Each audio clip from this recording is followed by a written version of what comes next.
This is the bird table outside our kitchen window, and it is like this all day. We've never seen so many birds coming and going on a bird table. It's absolutely amazing. We're getting through about 4 or 5 generous handfuls of bird food a day, plus on the tree just over there, which is possibly out of view of the video, there are a couple of suet hanging things, and that's constantly on the go. And just over to here above the car that's next to Mum's caravan, there's another tree with a couple of suet things that's also constant.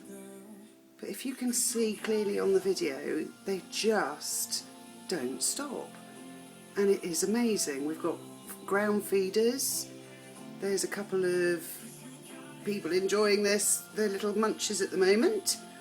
And actually it's lovely, the birds seem to be joined by a vole who lives behind the flint wall and comes through and gets what's left once they've had their munching. The little bush here is full constantly of various breeds of blue tit, coal tits, great tits. There's 5 robins we've counted, and of course they're quite territorial, so they keep seeing each other off. But this goes on all day, and it's just one more reason why we love our new home.